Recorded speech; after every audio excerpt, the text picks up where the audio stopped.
네, 여러분 안녕하세요. 전정현 소장입니다. 자, 오늘은 원샷법. 네, 이거 한번 알아보자고요. 네, 원샷. 자, 우리가 음주 문화에서 이제 원샷 많이 하죠. 원샷 많이 합니다. 한 번에 그냥 해결해 버리는 걸 이제 원샷이라고 그러지 않습니까? 원샷법. 자, 왜 이 원샷법을 가지고 얘기가 지금 현재 나오고 있는가? 이 부분부터 한번 좀 알아봐야 될 것 같아요. 우리가 기사가 어떤 기사가 나왔나 그거부터 한번 보고 말씀을 드리도록 하겠습니다. 자, 기사 보니까요. 이런 기사가 하나 나왔죠. 지난 5월 27일이죠. 네, 5월 27일. 사업재편 관련해서 원샷법이 윤곽을 잡았다. 뭐 이런 건의 재료가 나왔습니다. 자, 이게 과연 그 뭐냐? 원샷법.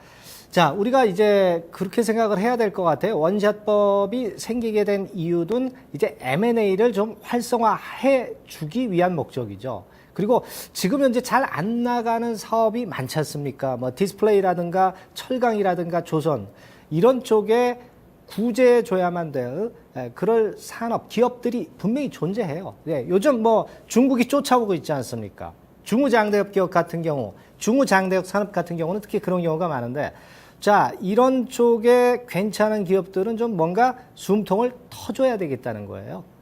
그래서 이 원샷법이라는 것이 탄생하게 된 부분이다. 이렇게 좀 보시면 되겠습니다. 자, 그렇다면은 지금 그림 한번 보시면은요, 한 번에 그 기업들을 묶었다는 표현이죠. 예, 한 번에 묶어서 해결을 하겠다는 얘기죠. 한 번에 묶어서 M&A 건이라든가 합병건을 해 주겠다는 얘기입니다. 간편하게 해 주겠다는 얘기죠. 자, 그러면 자, 우리가 원샷법 개념 한번 먼저 짚고 넘어가 보도록 하겠습니다. 원샷법. 자, 뭐냐? 자, 기업들이 인수합병 등 사업재편을 추진할 때 적용되는 뭐 절차 이런 것들 한 번에 단 한 번에 그죠? 각종 관련 절차나 규제를 단일 특별법으로 묶어서 한 번에 해결해 주는 걸 원샷법이라고 합니다. 자, 왜 그러냐? 결국 이제 지금 현재 상태에서는요, 너무 절차가 복잡해요. 그래서 사업 구조 개편을 좀 해야 된단 말이에요. 이거 뭐 잘 안 되는 사업은 통합을 해야 되지 않습니까? 근데 규제가 너무 많고 절차가 너무 많아요. 자, 그렇다면 이걸 한 번에 묶어서 해준다면은 보다 간편하고 빨리 될 수 있고 또 금방 그 어려운 상황에서 기업이 살아날 수 있게 할 수 있는 그런 혜택이 있다 이겁니다. 그래서 원샷법이라고 하는 것은 그런 취지하에서 생긴 거로 보시면 돼요. 이게 그 일본에서도 그런 건의 그 산업 활력법이 좀 있었죠. 우리나라 제도가요, 일본을 좀 모방하는 경우가 좀 많죠. 좋은 거는 모방해야죠. 네, 여기에서 파생된 그런 모습이죠. 일본 같은 경우도 파나소닉 같은 경우가 결국 회생한 것은 이런 건의 원샷법을 통해서 회생했다고 봐야 될 겁니다. 네. 자, 그렇기 때문에 원샷법 절차 한번 우리가 볼까요? 네, 절차 어떤 식으로 절차가 가는가? 지원 절차에 대해서 보면은요, 되게 뭐 절차라는 것은요, 이런 수순을 통해서 하게 되겠고요. 뭐 이것이 크게 중요한 건 아니겠죠. 네, 하지만 이런 식의 기업이 신청하고 정부에서 승인하는 과정이라는 거 참고로 한번 쭉 보시면 되겠고요. 이번에 원샷법 공청회에 초안이 나왔어요. 초안을 살펴봐야 됩니다. 이걸 필두로 해서 나중에 이제 국회 법이 상정이 되겠죠. 그렇죠? 그러니까 초안이 굉장히 중요합니다. 초안 보겠습니다. 자, 제일 중요한 건 과잉 공급 분야에 대해서 해주겠다는 얘기예요. 그러니까 지금 과잉 공급이 안 된 쪽은 허용을 안 해주겠다는 겁니다. 왜 이 얘기가 나왔냐면 재벌에 특혜 방지하겠다는 얘기입니다. 그렇죠? 네, 다 허용을 해 주다 보면은 끝이 없다는 얘기죠. 네, 그런 부분이고요. 쭉 보시면은 또 우리가 생각할 것은 그거죠.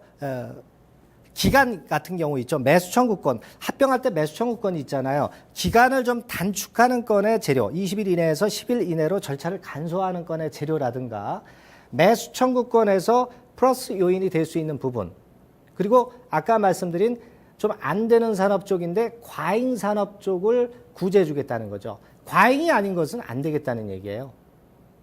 재계에서 요구하는 것은 전부 답니다만은 이렇게 한도를 딱 정한 그런 부분이다. 이렇게 봐야 될 것이다 라고 보여지고요. 네. 자, 원샷법 초안 2를 보겠습니다. 자, 요런 부분들이에요. 쭉 한번 살펴보실 필요가 있겠고요. 여기서 보실 것은, 예, 지주회사 및 상호 출자 제한 기업 집단 관련 규제 유예기간 연장이라든가 이런 거를 좀 보실 필요가 있겠고요.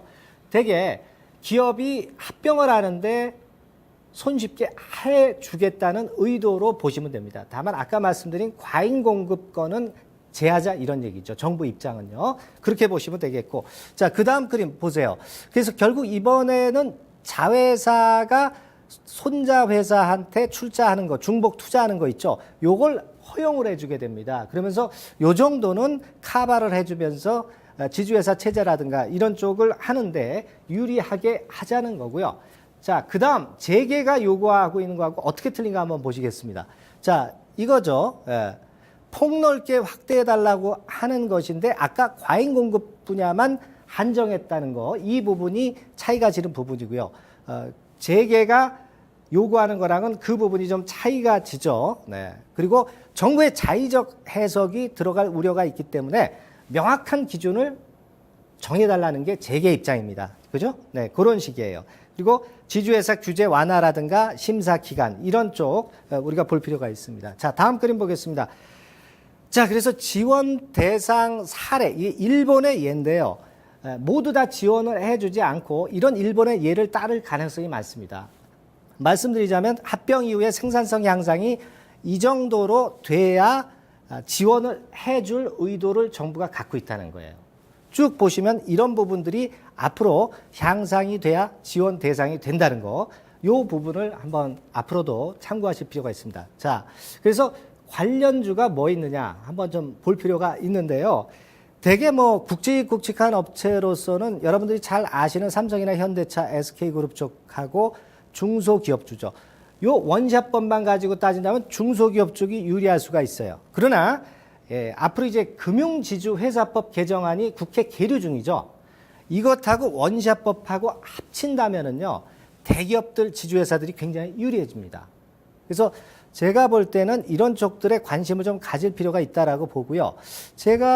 자, 차트를 한번 볼까요? 여기서 좀 유념해서 보실 종목은 삼성 SDS죠. 이런 종목들은 이번에 삼성물산 예처럼요, 쭉 밑으로 민 다음에 그런 건의 재료가 나올 가능성이 좀 있어요. 그러니까 여기서 더 좀 밑으로 내릴 경우에는 타이밍을 한번 포착할 필요가 있고요. 다음, 삼성 SDS 다음에 삼성 엔지니어링. 요거는 이제 이 업종이 잘 안 되기 때문에 삼성중공업과 삼성 엔지니어링의 합병권은 언제든지 나올 수 있습니다. 이것도 역시 주가가 한참 밑으로 밀린 다음에 그 건의 재료가 나올 수 있어요. 자, 다음엔 현대글로비스 볼까요? 현대글로비스는 지금 현재 가장 박두에 있는 플러스 요인이 있는 종목이라고 저는 봅니다. 현대글로비스 같은 경우는 제가 볼 때는 23만 원 선 정도면 한번 여러분들이 접근을 한번 해볼 수 있는 그런 매력적인 종목이라고 봅니다. 이번에 원샷법과 관련해서. 예. 다음에 이제 SKCNC가 있죠. 요건 이제 합병 발표를 했기 때문에 조금은 재료가 나온 듯 싶지만은 좀 조정받을 때 타이밍을 본다면 좀 괜찮을 것 같습니다. 자, 그래서 되게 원샷법이라는 거 우리가 봤지만 아까 말씀드린 금융지주회사법 개정안하고 같이 시너지 효과를 내게 되면은 큰 효과를 볼 수 있고, 그것은 하반기에 큰 이슈가 될 겁니다. 어디에? 지주회사에 큰 이슈가 될 가능성이 있어요. 유념해서 투자하시는 데 참고하시기 바랍니다. 네, 감사합니다.